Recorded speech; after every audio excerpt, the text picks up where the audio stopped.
Bienvenidos a todos a esta presentación de nuestro lanzamiento de Bienestar Emocional, Psicología para la Vida Diaria. Mi nombre es Hernán Alcántara y el día de hoy tenemos un programa especial en donde nos acompaña un doctor que tiene toda la experiencia y trayectoria del mundo en el tema de la psicología, que nos va a estar hablando un poco de justo nuestro programa y de la psicología en la vida diaria. Les agradecemos a todos por su participación, al equipo que está detrás, para que esto se pueda llevar a mucha gente, que es la importancia principal de nuestro programa. Les agradecemos su presencia y les damos la bienvenida a este lanzamiento de Bienestar Emocional, Psicología para la Vida Diaria. Muchas gracias. Bienvenidos a Bienestar Emocional, Psicología para la Vida Diaria. Un espacio dedicado a cuidar tu salud mental y enfrentar los desafíos del día a día con el poder de la psicología. De la mano de especialistas, te ofrecemos herramientas y tareas prácticas para que puedas aplicar lo aprendido en la vida cotidiana. Esto es Bienestar Emocional, Psicología para la Vida Diaria. Muchísimas gracias por la invitación. Un honor para mí compartir este espacio con colegas. Y el tema que nos ocupa en el día de hoy, o sea, la psicología, la importancia de la psicología en la vida cotidiana, yo diría que más que la importancia de la psicología en la vida cotidiana, hablaríamos de la importancia de la salud mental en nuestra vida cotidiana y sobre todo en nuestra vida presente.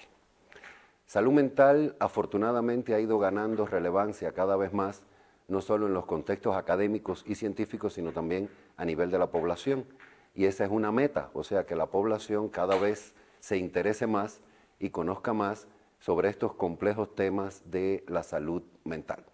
Pero para abordarlo desde una perspectiva objetiva, y pudiéramos decir que científica, tenemos que partir del hecho de que salud mental y salud física no son dos polos de un mismo problema, sino que al contrario, la salud es una sola. La salud del ser humano es una unidad indisoluble, cuerpo, mente y relaciones.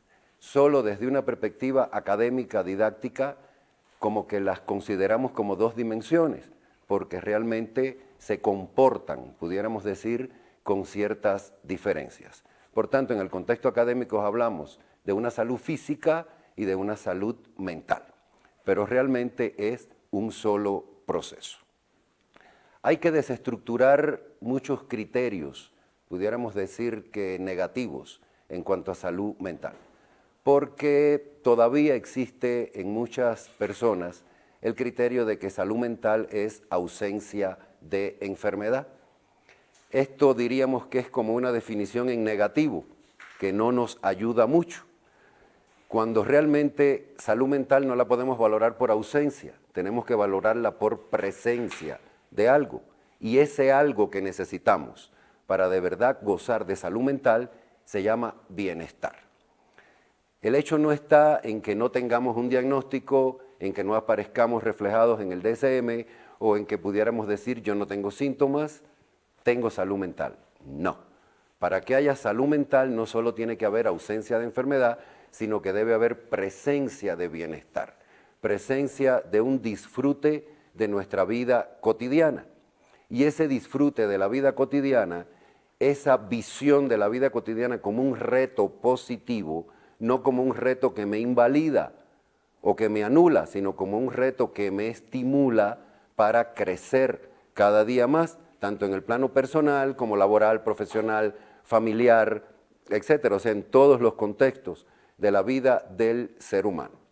Y hay, pudiéramos decir que una visión un poco más analítica que nos llevaría a valorar nuestra posición en ese proceso salud-enfermedad. Y es que para valorar si tenemos bienestar, hasta qué punto disfrutamos de bienestar en nuestra vida, hay dos preguntas que son clásicas, que son nucleares. Primera de ellas, ¿cuánto de bienestar o malestar me genera la relación conmigo mismo? O sea, ¿cómo me siento cada mañana de mi vida cuando me paro, cuando ya salgo del sueño, regreso a la realidad y me enfrento conmigo mismo? O sea, ahí hay una postura que es nuclear para el bienestar y para la salud mental.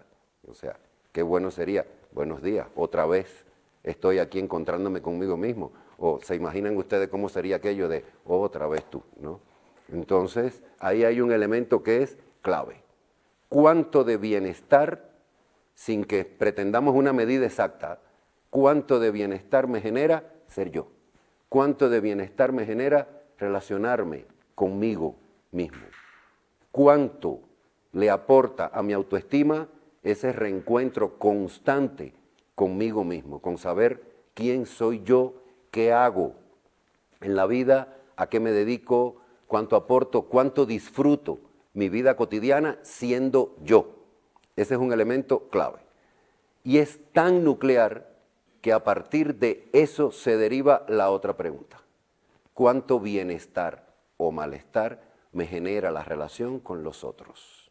Y cuando digo los otros, ya estoy hablando desde microcontextos de pareja, familiares, equipos laborales, equipos de trabajo o, en sentido general, tanto nuestros grupos formales como informales.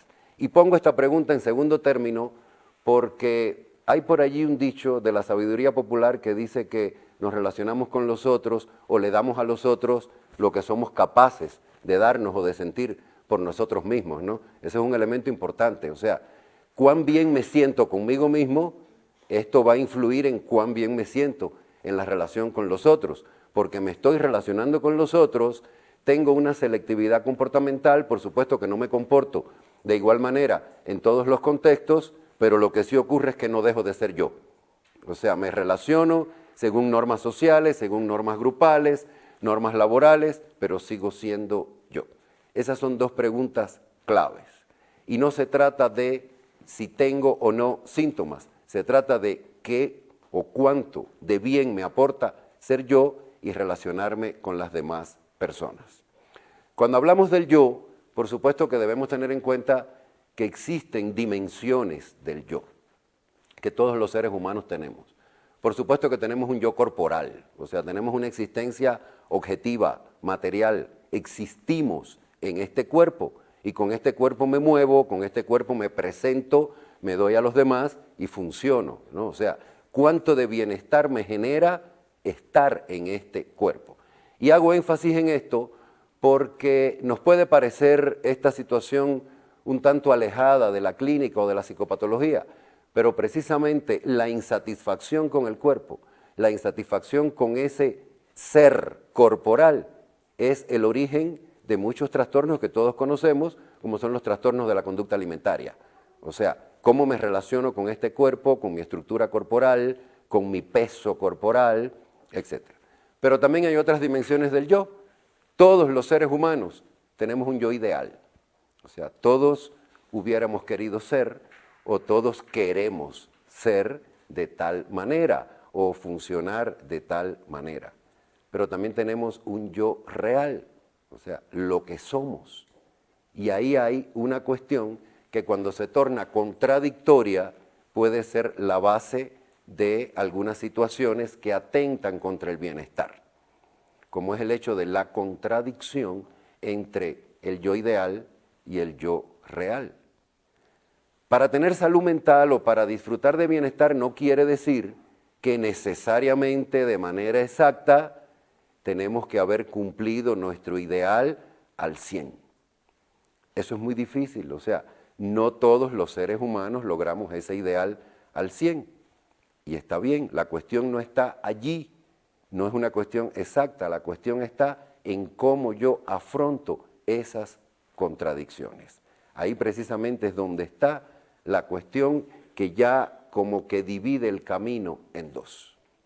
Si yo afronto esa contradicción entre mi ideal y mi realidad, si yo me relaciono con ese yo real, resolviendo, afrontando, atenuando los efectos de esa contradicción entre un ideal y mi realidad, por supuesto que estoy asumiendo algo que viene a ser una categoría principal en la psicología actual que se llama un estilo de vida saludable o un estilo de vida tendiente a la salud. El hecho de tener un estilo de vida saludable no solo quiere decir que haga ejercicios o que coma bien, eso es muy importante, pero también es muy importante cómo afronto ese ejercicio, cómo afronto ese comer y cómo afronto ese devenir diario de cada día en la manera, y vuelvo a otra categoría muy novedosa en la psicología, que es la capacidad de organización de la vida presente. O sea, cómo yo organizo esa vida presente, y esa organización va mucho más allá de tener una agenda o de tener todo lo que tengo que hacer en el celular con alarmas, porque no es lo mismo cuando llegue tal hora y suena la alarma del celular decir, ay, tengo que afrontar tal actividad, o sentirte retado, sentir bienestar para ejecutar esa actividad. Por tanto, cuando hablamos de bienestar, nos referimos a bienestar en todo lo que hacemos. La otra bifurcación del camino, cuando esta contradicción no se resuelve, ya pudiéramos decir que es la parte que en la práctica llamamos patológica, aunque no necesariamente tenga que serlo. O sea, no se trata de vivir cada día de nuestra vida inconforme porque no logré lo que quería lograr, o refugiado en una de las palabras del idioma español, y no tengo nada en contra de ella, pero que en el contexto de la psicología viene siendo como una de las palabras más negativas, que es el hubiera. Si yo hubiera hecho, si yo no hubiera hecho, si yo hubiera dicho, si yo hubiera logrado. O sea, cuando nos ubicamos en el hubiera, normalmente hay algo allí de fondo que nos está quedando con cierta inconformidad, o con cierta resignación, o con cierto afrontamiento pasivo. Resumiendo esta parte, y creo que es lo más importante de todo, salud mental no podemos separarla de la salud física. No podemos romper esa unidad indisoluble que está dada por la relación cuerpo-mente y relaciones. Solo desde una perspectiva académica y científica, pues hablamos de salud mental. Pero cuando ya llegamos al contexto de la salud mental, no podemos pensarla en términos de ausencia de enfermedad. Tenemos que pensarla en términos de presencia y disfrute de bienestar. Este tema se ha manejado muchísimo en la psicología. Incluso hay toda un área, una rama relativamente nueva de la psicología que no es opuesta a la psicología clínica clásica, pero que sí de alguna manera viene a complementarla, y se llama psicología de la salud. La clínica, como todos conocemos, pues se encarga de solucionar problemas, de apoyar a las personas desde el punto de vista psicoterapéutico para solucionar determinadas contradicciones, conflictos, atenuar síntomas, etc. O sea, sigue un perfil, pudiéramos decir que curativo. Sin embargo, esta nueva área, que se llama psicología de la salud, hace honor a su nombre, porque esta ya no trata a personas en una situación ni de enfermedad, ni patológica, ni negativa, sino que esta se encarga de enseñar, de orientar, de acompañar, de guiar a las personas para fortalecer su salud. O sea, de la misma manera que ha sido interés de la psicología clínica ayudar a las personas a salir de una crisis, a salir de una situación difícil o a manejar determinados síntomas, conflictos, etc., la psicología de la salud se encarga de ayudar a las personas a mantener su salud, a tener un estilo de vida que cada día fortalezca más esa salud y que cada día desarrolle más estilos de afrontamiento saludable. Y aquí hay otro elemento, y no es que nos vayamos al detalle de las palabras, pero es que el idioma español es muy rico, y no solo por el vocabulario extenso que tiene, sino por el significado, por la variabilidad semántica que hay en nuestras palabras. Fíjense que no he hablado de enfrentamiento a la vida cotidiana, estoy hablando de afrontamiento a la vida cotidiana. No podemos ver nuestra vida cotidiana como un enemigo al que estamos enfrentando de manera cotidiana. Ese término en psicología está quedando un poco atrás. Nuestra vida cotidiana la afrontamos, que no es lo mismo. Puede parecer un detalle, pero recordemos que las palabras también construyen realidades. Y yo no puedo enfrentar mi vida cada día, ¿no? Yo afronto mi vida cada día y, por supuesto, con bienestar. Volviendo a la psicología de la salud, hay un teórico muy importante, Antonovsky, que médico norteamericano y psicólogo, que creó un modelo teórico que resulta muy, muy útil para la vida cotidiana y para nuestra labor. Es el modelo salutogénico. Salutogénico viene de génesis de la salud. Y Antonovsky dice que no se trata de lo que tenemos solamente, sino se trata del sentido que le damos a lo que tenemos. ¿De qué manera usted cree que puede la psicología ayudar a tener a las personas una vida más plena y feliz? Sí, cómo no, muy buena pregunta. La psicología, fíjate que tenemos que verla en dos dimensiones. La psicología como ciencia y la psicología como profesión. Aquella que está más cercana a las personas es la psicología como profesión. Y es esa precisamente la que tiene que ver con tu pregunta.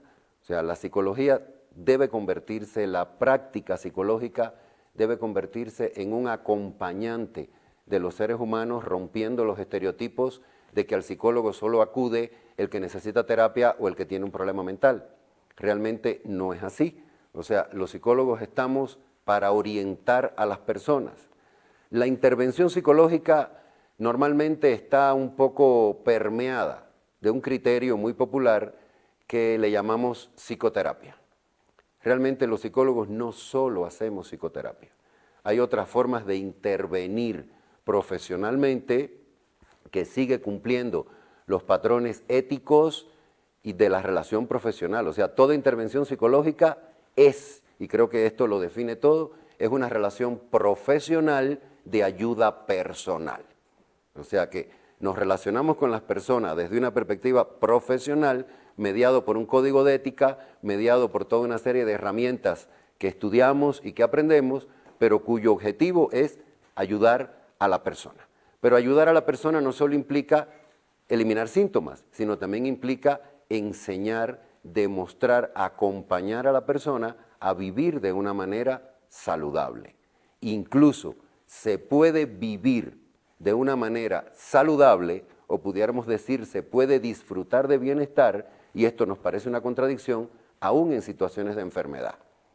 O sea, a muchos psicólogos nos ha ocurrido que estamos atendiendo a una persona, estamos tratando a una persona, puede que hasta en el contexto hospitalario la persona está al finalizar de su vida, tristemente tiene una enfermedad terminal, nosotros estamos allí con nuestras herramientas de cuidados paliativos y resulta que los psicólogos somos seres humanos, estamos súper preocupados por cuestiones de la vida cotidiana y cuando llegamos con esa persona nos da una lección de vida. Esa persona nos llena de optimismo, esa persona nos llena de objetividad y es ahí cuando el psicólogo, que también es un ser humano, se pregunta, ¿y yo de qué me preocupo? ¿No? Realmente, o sea que se puede disfrutar de bienestar aún en los límites de la vida. Y esa creo que es la principal función del psicólogo, acompañar a las personas para que cada vez tengan un afrontamiento y una vida cotidiana más saludable. Existen, y esto tenemos que irnos a otras áreas de la psicología, existe una representación social, existe un imaginario de los pueblos, de las personas, de la familia, y ese imaginario, esa representación social de la psicología todavía está muy apegada al modelo médico tradicional. Incluso en el contexto de la medicina y de las ciencias de la salud en general, por criterios de la Organización Mundial de la Salud y de otras entidades internacionales totalmente autorizadas para ir cambiando esos criterios, ya no solo se está hablando de una medicina o de una psicología clínica o de unas ciencias de la salud curativas, se está hablando de ciencias de la salud preventivas, psicoeducativas, promocionales de salud.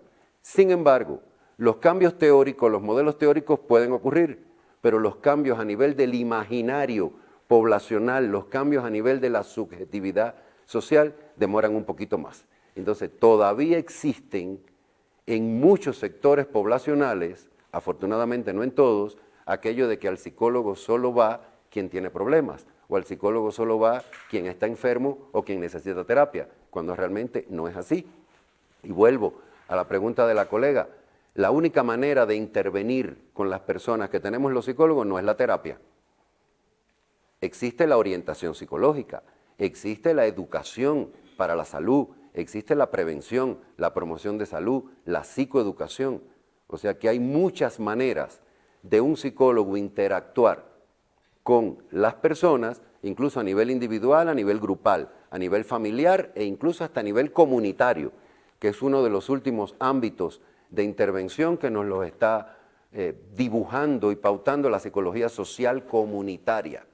O sea, tenemos muchas maneras de llegar a las personas, incluso hasta en su propio contexto de vida. No es necesario que la gente se traslade a un consultorio, los psicólogos podemos llegar al contexto natural de vida de las personas y no necesariamente viéndolos como enfermos. Creo que ahí hay mucho que hacer en el contexto de la psicología de la salud para ir desestructurando estos estereotipos de pensamiento.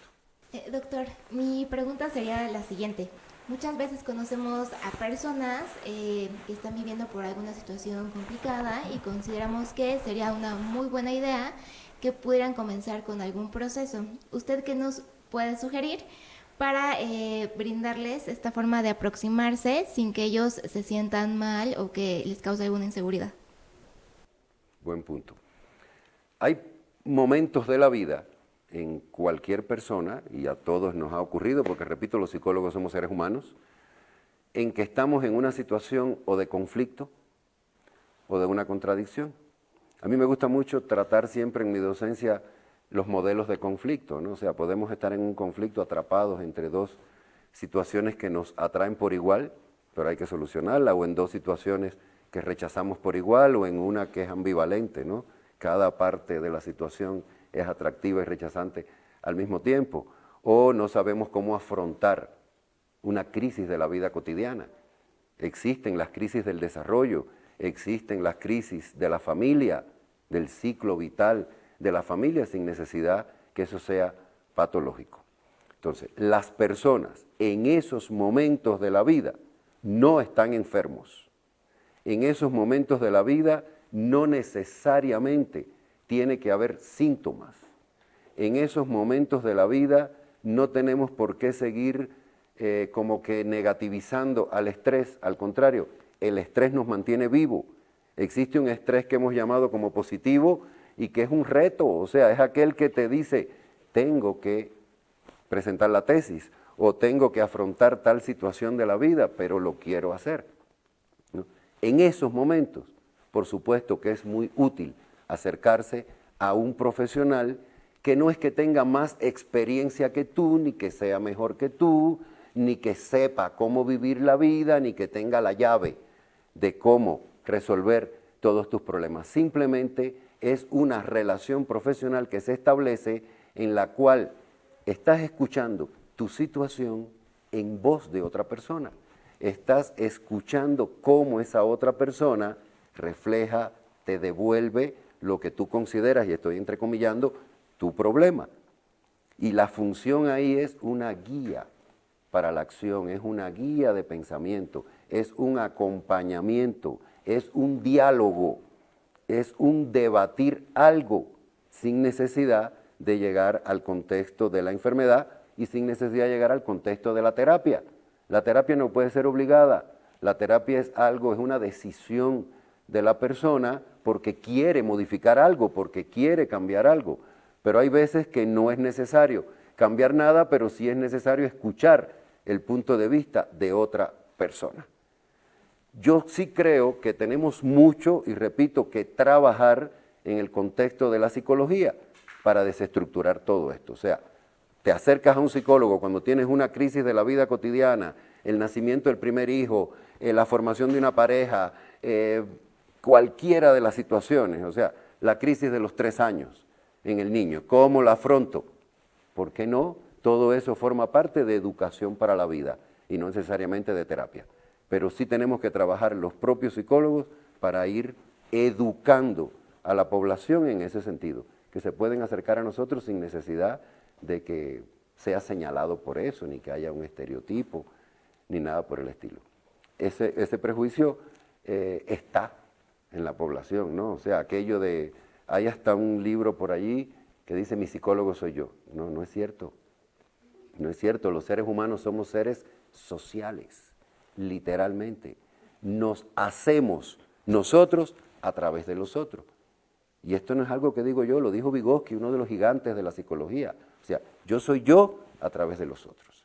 Yo voy configurando mi identidad y mi yo en los diferentes contextos en que me voy relacionando con los otros. Inicialmente en el microcontexto familiar y posteriormente esos contextos se van ampliando y ahí voy teniendo una retroalimentación de cuáles son mis comportamientos, etc. Y no es que nos sintamos evaluados por el otro, es que somos seres sociales y necesariamente necesitamos, valga la redundancia, siempre de un diálogo, de una comunicación, de ver, escuchar el punto de vista del otro.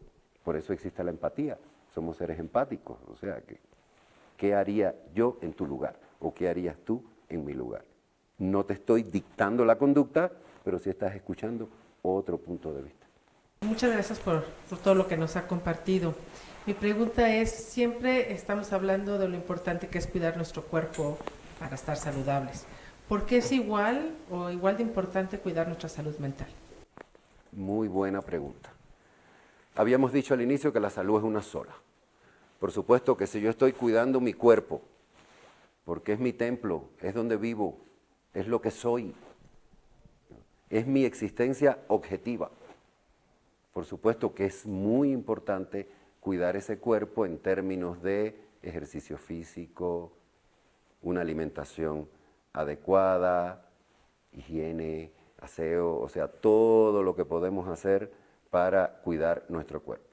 Todo eso, por supuesto, que está impactando en la salud mental, porque mientras mejor, lo voy a decir de la manera más concreta, mientras mejor funcione mi cuerpo, por supuesto que mejor me siento. No es lo mismo ir en la mañana a trabajar si me duele la cabeza, si tengo una cefalea intensa, o si me duele una pierna, o si tengo una vida totalmente sedentaria y ociosa y ya me duelen las articulaciones y ya no puedo ni moverme, por supuesto que nos empezamos a sentir mal. Ahora, en el caso de la salud mental, el cuidado es de otro tipo. ¿Por qué? Porque la salud mental tiene una existencia subjetiva. O sea, vivimos de ideas, vivimos de cómo pensamos la vida. En ese caso hay cuestiones que ya vienen a apoyarnos en ese sentido. Y una de ellas es cómo organizamos nuestra vida presente. Cómo yo tengo de organizada mi vida presente, no solo porque tengo una agenda en el celular para mi día, sino cómo yo manejo mis proyectos de vida en este presente. ¿Qué capacidad yo tengo para posponer mis proyectos sin renunciar a ellos? ¿Cuál es mi autovaloración? O sea, cómo yo me valoro para lograr determinadas cuestiones. Este es el momento, no es el momento. Será más adelante, no estoy renunciando a mi proyecto, solo lo estoy acomodando en mi vida. Estoy buscando un equilibrio entre lo que yo puedo lograr en este momento, entre mi nivel de aspiraciones y mi nivel de realización. Por eso es que surgen afortunadamente y tienen tanto auge en este momento las llamadas habilidades de autocuidado.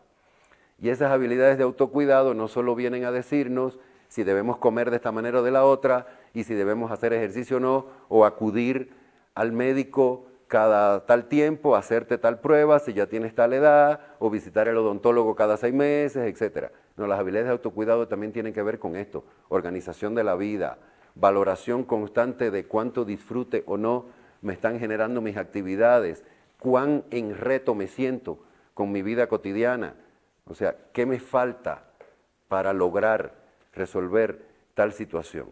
Y por supuesto que cualquier acción que hagamos, tanto desde el punto de vista corporal como desde el punto de vista subjetivo, psicológico, siempre que nos genere bienestar y nos genere autoconocimiento, incluso hasta de nuestras propias debilidades, es cuidado de la salud mental.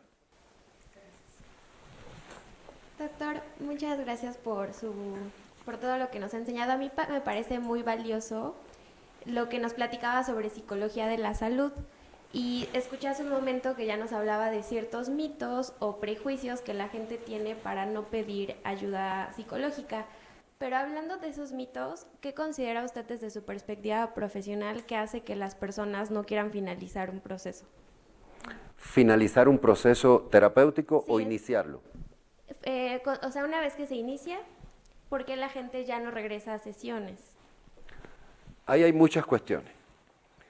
Mira, es una meta tanto de cualquier profesional de la salud que establezca una relación terapeuta-paciente o con cualquier persona, nuestra meta, no siempre conscientemente expresada, es la adherencia terapéutica.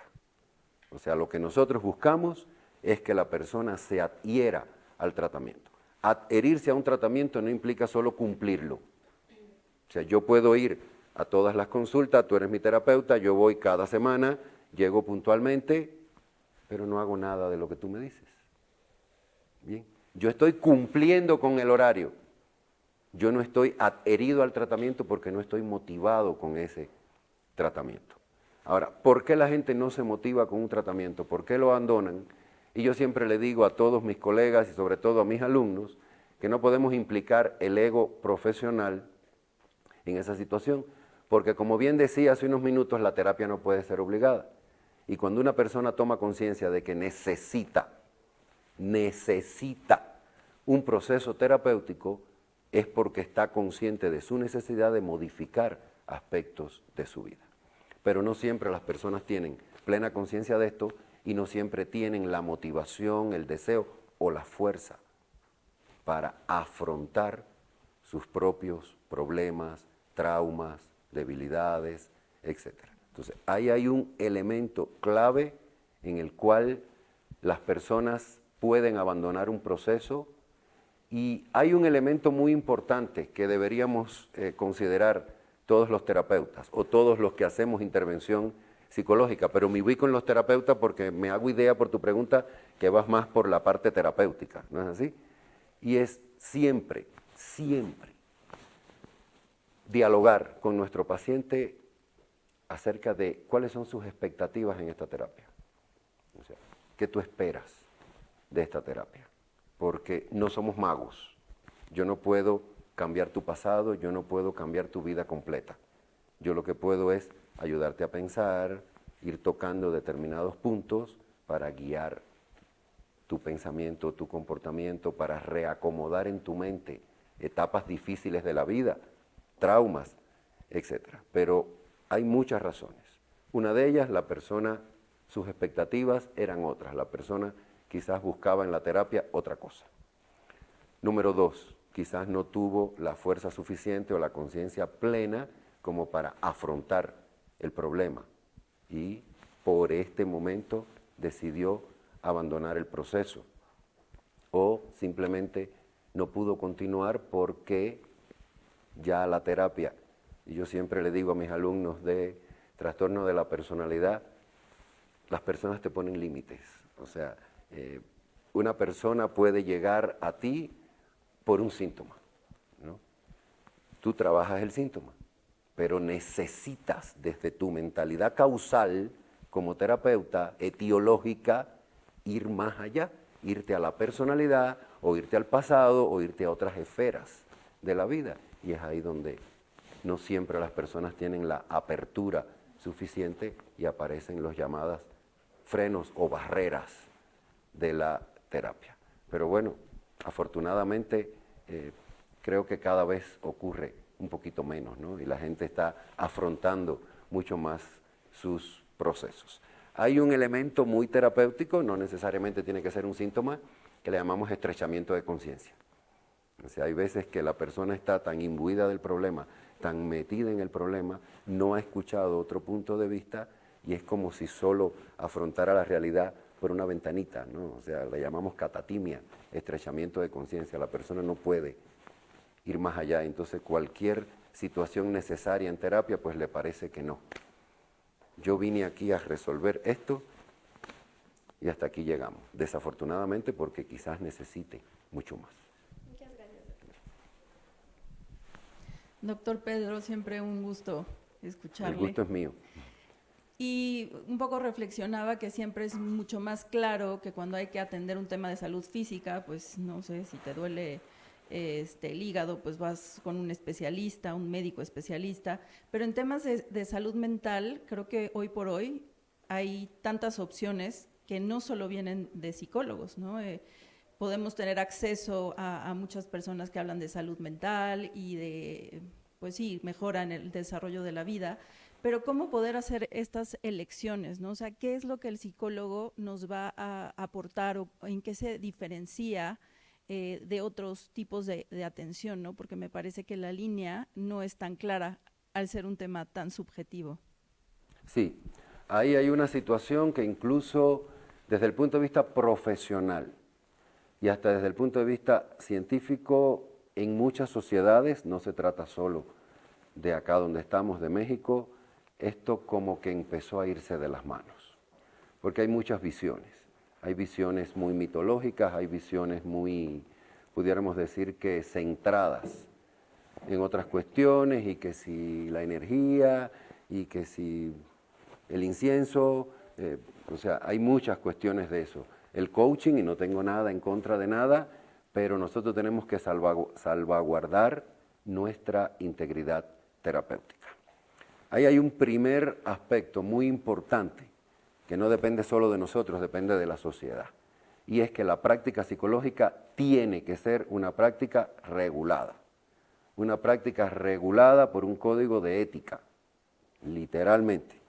Tiene sus normas, tiene sus pautas y tiene sus contextos. Esa es una. La otra viene en el sentido de que se hace terapia cuando tenemos dominio de todo un sistema de instrumentos, herramientas, pudiéramos decir, modelos teóricos muy científicos, que no por gusto los estudiamos en la licenciatura y nos vamos especializando en maestrías, en especialidades y a nivel de doctorado. Ahora bien, las personas van con aquella inmediatez que de alguna manera caracteriza a nuestro tiempo. Las personas quieren solucionar ya, y quieren solucionar, y lo voy a decir de esta manera, las personas quieren solucionar el problema de manera inmediata y sin dolor. Por tanto, puede resultar para una persona más factible ir a un lugar a respirar un incienso o a determinadas técnicas. Lo voy a decir y sin ánimo de criticar nada, pero es lo que se me ocurre, con determinadas esencias, aromas, etcétera, o muchas de las otras cuestiones que se hacen, que no tengo nada en contra de ellas, pero que no resuelven el problema por sí mismas, ¿no? Que pueden ser hasta placenteros, ¿no? Sin embargo, la terapia no está para disfrutarse. La terapia duele. ¿Por qué duele? Porque el cambio duele y porque los seres humanos tenemos resistencias al cambio. A mí me aterraría que un paciente mío dijera que cómo se divierte en mi terapia. Porque si nos vamos a divertir y a sentirnos bien, pues nos vamos a un café. Pero si estamos aquí en terapia es para tocar puntos claves de tu vida. Y yo estoy afrontando eso con mi personalidad. Y ahí viene el otro tema. Ser terapeuta implica no solo dominar los modelos teóricos de la terapia o dominar las supuestas técnicas, que realmente no lo son recursos terapéuticos, sino también implica una transformación muy profunda de la personalidad del terapeuta.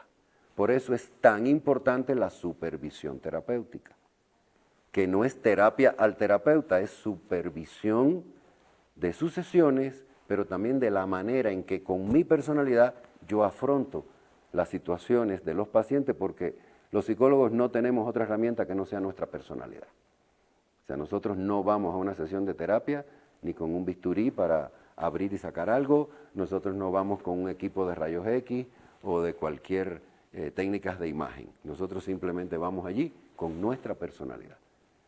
Entonces, muchas de esas terapias, pudiéramos decir, no tienen esta base. Y también esto está ayudando, entre comillas, de alguna manera a vulgarizar nuestra intervención, porque no todo es terapia. Eso de que una mano en un hombro es terapia, no lo es. O sea, la terapia es otra cosa. La terapia no la puede dar cualquier persona. No es lo mismo dar terapia que hacer un entrenamiento. No es lo mismo dar terapia que dar clase. Yo siempre le digo a mis alumnos, la terapia no está para que tú le enseñes a tu paciente el DSM o le digas en qué consiste el síntoma. Tú no eres el maestro de tu alumno. Tú le puedes dar algunas explicaciones necesarias porque toda terapia implica un proceso de aprendizaje. Pero más que aprender, la persona va allí a reflexionar y a tocar determinados puntos de su vida para poder establecer estrategias de cambio. Entonces yo creo que nosotros tenemos que defender, sin que esto sea bélico ni mucho menos, pero nosotros sí tenemos que defender la esencia de nuestras intervenciones, sean terapéuticas o sean orientadoras. Nosotros establecemos una relación profesional, no es una relación netamente comercial, ni es la persona quien decide lo que necesita. En muchas instituciones en las que he tenido el honor de trabajar, existe un psicólogo que le llamamos popularmente el semáforo, pero realmente científicamente es un clasificador que es quien decide qué necesita esa persona. Y por supuesto que lo dialoga, no es que te vas a tal terapia, no, ahí se discute. Este no es quien sigue el proceso terapéutico, pero sí es quien orienta a la persona acerca de hacia dónde dirigirse, porque los modelos terapéuticos también tienen requerimientos. O sea, no existen las terapias de eficacia universal. Tienen una eficacia individual. Muchas gracias. Gracias a ustedes. Doctor, para hacer una última reflexión para las personas que nos están viendo en vivo, tanto a través de Facebook como para los que lo hemos estado escuchando, me gustaría que les pudiera dar justo un mensaje final, una reflexión de todo esto que hemos estado hablando. ¿Con qué le gustaría que las personas que lo van a escuchar se queden el día de hoy? Pues me gustaría, bueno, muchísimas cosas, pero creo que serían las dos preguntas con las que inicié. Creo que son preguntas no solo para resumir acá, sino también para hacérnoslas cada día de nuestra vida o en determinados momentos. ¿Cómo me relaciono conmigo mismo y cómo me relaciono con los demás? ¿Cuánto bienestar me genera ser yo, relacionarme conmigo, y cuánto bienestar me generan mis relaciones en los contextos en el que yo vivo cada día de mi vida? Cuando logremos dar esa respuesta, por supuesto que estamos afrontando la vida de otra manera. Primero, conociéndonos, y a partir de ese conocimiento, trazándonos estrategias comportamentales y de estilos de vida saludables. Muchas gracias. Muchísimas gracias, doctor. Les pedimos entonces ahora, o bueno, me voy a dar el atrevimiento a nombre de la Universidad Anáhuac, de la Escuela de Psicología, darle las gracias por acompañarnos. Les pido por favor que nos ayuden con un aplauso para el doctor. Muchas gracias a ustedes. El día de hoy me permito hacerle la entrega de un pequeño detalle de la Escuela Muchas de gracias. Psicología de la Universidad Anáhuac y un reconocimiento que dice: la Escuela de Psicología de la Universidad de Anáhuac Puebla otorga la presente constancia al doctor Pedro Fernández Solazábal por su participación como ponente en la plática La importancia de la psicología en la vida diaria. Estamos muy agradecidos de que nos haya compartido su experiencia y de que nos haya dado unas guías que creo que son invaluables para que las personas que nos interesa el tema de la salud mental le demos cada vez más importancia. Muchas gracias por su participación y estamos completamente agradecidos. Esta es su casa, así que les pido por favor un aplauso nuevamente para el doctor. Muchas gracias, doctor. Muchas gracias a ustedes. Siempre se agradecen estos espacios de intercambio y de reflexión con colegas. Muchísimas gracias. El honor es mío. Gracias. Gracias a todos por su asistencia. Les queremos agradecer, antes de que finalicemos tanto la transmisión como el evento, a todo el equipo de la Escuela de Comunicación, al team que está en la producción, al maestro Toño, al maestro Alberto Bar, que nos hace el favor de, con las instalaciones, hacer el mensaje que llegue a cada persona que realmente tenga el deseo de aprender de ese tema. Les damos las gracias a todos ustedes, asistentes, que se han dado la oportunidad y que se han dado cita el día de hoy. Muchas gracias, cuídense mucho, por favor asistan a lo que el doctor Pedro justo les acaba de recomendar. Les pedimos que por favor sean conscientes de esa parte. Les agradecemos mucho, estamos en deuda con ustedes por el tiempo que nos acaban de regalar y que no sea la última vez que realizamos esto. Muchas gracias a todos y un aplauso también para ustedes. Que tengan muy buen día. Gracias. Bienvenidos a Bienestar Emocional, Psicología para la Vida Diaria. Un espacio dedicado a cuidar tu salud mental y enfrentar los desafíos del día a día con el poder de la psicología. De la mano de especialistas, te ofrecemos herramientas y tareas prácticas para que puedas aplicar lo aprendido en la vida cotidiana. Esto es Bienestar Emocional, Psicología para la Vida Diaria.